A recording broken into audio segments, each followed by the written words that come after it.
Hi hello welcome back to our channel. నేను మీ సాజన.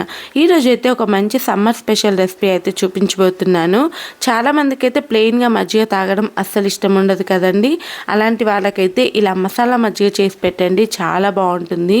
ఈ సమ్మర్లోకి అయితే ఇది పర్ఫెక్ట్ అని చెప్పొచ్చు. ఇందులో వేసుకున్న ప్రతి ఇంగ్రీడియంట్ వల్ల అయితే మన బాడీకి ఏదో ఒక లాభం ఉండే రెసిపీ అనమాట. చాలా యూజ్ అయ్యే అలానే చాలా బాగుండే ఈ రెసిపీని అయితే లాస్ట్ వరకు చూసేసేయండి. దీనికోసం అయితే ముందుగా మిక్సీ జార్ తీసేసుకొని అందులోకి అయితే మనకు కావాల్సిన పుదీనా అయితే వేస్తున్నాను. ఇక్కడ నేను పుదీనా అనేది మన బాడీని డిహైడ్రేట్ కాకుండా చూస్తుందండి.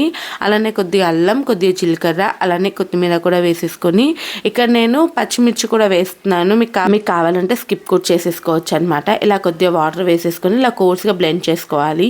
ఆ తర్వాత అందులోనే ఒక పుల్లటి పెరుగు అయితే వేసుకోవాలండి. మీకు కావాలంటే కమ్మటి పెరుగు కూడా వేసుకోవచ్చు. లాస్ట్లో లెమన్ యాడ్ చేసేసుకోవచ్చు. ఇలా అయితే పెరుగు వేసుకొని కొద్దిగా వాటర్ వేసేసుకొని అయితే బాగా బ్లెండ్ చేసుకోవాలి. ఆ తర్వాత ఇంకొద్దిగా వాటర్ని యాడ్ చేసేసుకొని నేనైతే ఇక్కడ ఎక్కువ పులుపు అయితే లేదండి పెరుగు కాబట్టి కొద్దిగా అయితే లెమన్ అయితే పిండానమాట. ఇలా పిండేసుకొని మంచిగా అయితే స్ట్రెయిన్ చేసేసుకోవాలి. యాక్చువల్గా నేను ఇందులో సాల్ట్ అయితే యాడ్ చేయలేదండి. మీకు ఎవరికైనా రిక్వైర్మెంట్ ఉంటే మాత్రం సాల్ట్ని కూడా యాడ్ చేసేసుకోవచ్చు.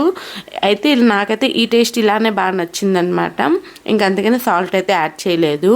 అంతే అండి, చాలా ఈజీగా చాలా క్విక్గా చేసుకునే మసాలా మజ్జిగ అయితే రెడీ అయిపోతుంది. చాలామందికి మజ్జిగ తాగని వాళ్ళకైతే ఇలా చేసి పెట్టండి, చాలా ఇష్టంగా తాగేస్తారు. అలానే మన బాడీ కూడా డిహైడ్రేట్ కాకుండా ఉంటుంది. ఒకసారి మీరు ట్రై చేయండి, ఎలా వచ్చిందో నాకు కామెంట్ చేయండి. అలానే ఈ రెసిపీ మీకు నచ్చితే లైక్ చేసి మీ ఫ్రెండ్స్ అండ్ రిలేటివ్స్తో షేర్ చేసేసుకోండి. చాలా మంచి రెసిపీ అనమాట ఇది. ఒకసారి మీరు పక్కా ట్రై చేయండి. అలానే మీకు ఏమైనా రెసిపీస్ కావాలన్నా సరే కామెంట్ చేయండి.